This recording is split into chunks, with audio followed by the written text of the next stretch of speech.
Most people walk into a fitness center and assume they are standing inside a health and wellness business. They look at rows of treadmills, the weight racks, and the branded towels, and they calculate revenue based on the people sweating on the floor. The math tells a different story. A commercial gym is actually a highly leveraged real estate vehicle designed to monetize the failure of human habits. The entire industry relies on a central economic paradox. The active, dedicated gym-goer is a financial liability. The inactive member is the ultimate asset. The person who trains 3 times a week actively consumes resources. They use hot water in the showers, they wear down the treadmill belts, they require laundered towels, and they take up limited floor space. Every visit costs the operator real money and diminishes the facility's capacity. Compare that to the member who signs up in January and never returns. They consume 0 hot water, put 0 wear on the machines, and take up 0 physical space. Their cost of service is effectively 0, meaning their monthly subscription payment flows almost entirely to the bottom line as net margin. If 7,000 paying members all showed up at once, the building would immediately violate fire code limits, capping occupancy at 300. The model survives on the statistical probability that 70% of the customer base will rarely walk through the doors. Look at this Q1 2026 financial report from Pinnacle Bidco, the parent company of a massive commercial gym network. Right here in the operating results, you can see a group-reported EBITDA of £89.9 million for a single quarter. That volume of cash flow proves the reality of the business. Success is achieved by mathematically engineering the optimal ratio of payers to absentees. Before you can engineer that ratio, you have to secure the physical space. And in the fitness industry, customer acquisition is strictly bound by the 10 to 15-minute rule. People will pay to exercise, but they will not commute to do it. Historical industry data is clear. Roughly 80% of a gym's total membership base will originate exclusively from within a 10 to 15-minute drive or transit ride from the front doors. This geographic cage forces operators to balance target demographics against severe overhead pressures. Securing a dense urban retail space can cost between $25 and $120 per square foot in rent, while moving slightly out to a suburban or light industrial zone drops that burden to $12 to $20 per square foot. To make the math work, operators rely heavily on negotiating a TI allowance or tenant improvement allowance directly with the landlord. A new gym typically requires 12 to 18 months of aggressive marketing and member accumulation before it crosses into profitability. Securing a TI allowance with a long rent-free build-out period is usually the only way an operator preserves enough working capital to survive that initial cash burn phase. If you miscalculate the local demographics or sign an oppressive commercial lease, no amount of marketing can save the business. You mathematically guarantee bankruptcy before the facility even opens. Once the lease is signed, operators face the physical retrofitting of the space. The assumption is that buying treadmills and dumbbells is the highest barrier to entry. It isn't. Before a single weight is racked, a commercial build-out requires a minimum of $35 per square foot. Capital goes toward heavy-duty rubber flooring, floor-to-ceiling mirrors, and specialized moisture-resistant plumbing.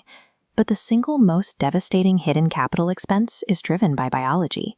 A room full of exercising humans generates massive amounts of heat and moisture for hours at a time. Municipal building codes measure the required ventilation using a strict metric known as CFM, or cubic feet per minute.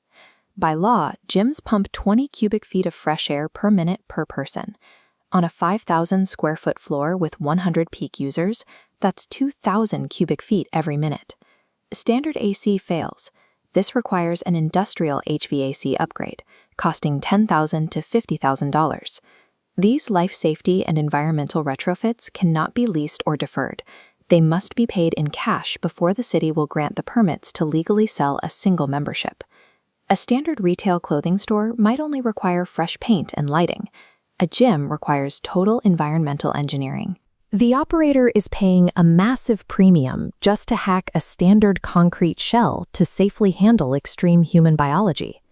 After the infrastructure is built, the secondary capital drain begins, acquiring fitness equipment, which runs between $40,000 and $250,000 for a mid-size commercial package.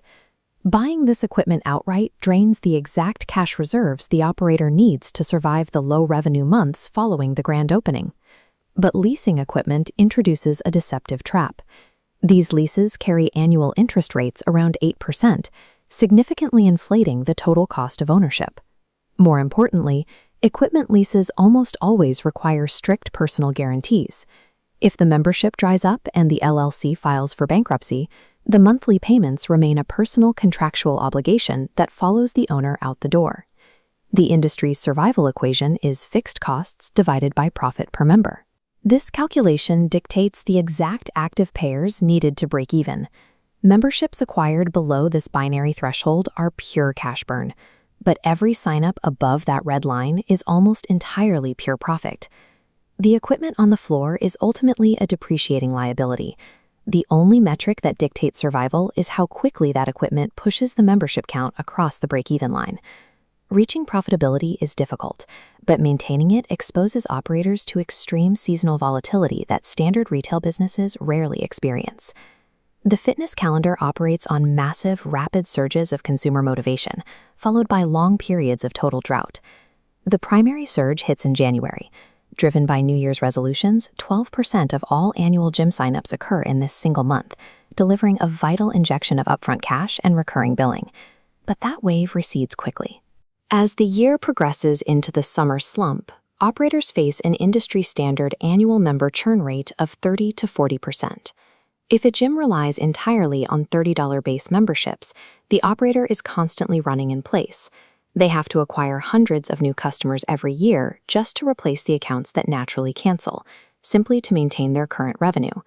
To counteract this structural churn, successful facilities build aggressive secondary revenue engines, specifically prioritizing semi-private training models. Traditional one-on-one personal training at $80 a session is strictly capped by a trainer's available hours, usually around 25 hours a week before burnout. Semi-private training pairs one coach with 3 or 4 clients simultaneously. This drastically increases the coach's utilization rate and multiplies the revenue yield per square foot of gym space. The base monthly subscriptions pay the landlord and keep the lights on. But it is the high-margin secondary revenue from coaching, recovery, and nutrition that actually builds the operator's long-term wealth. Even with a packed floor and high-margin coaching, fully attended gyms can still face bankruptcy due to silent operational margin killers lurking in the back office. One of the most common traps involves commercial music licensing.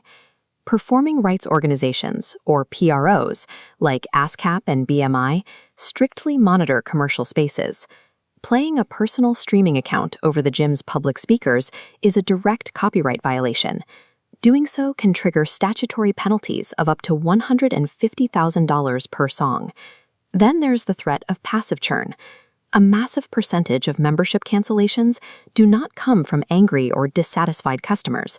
They stem entirely from failed credit card transactions, expired billing details, and insufficient funds.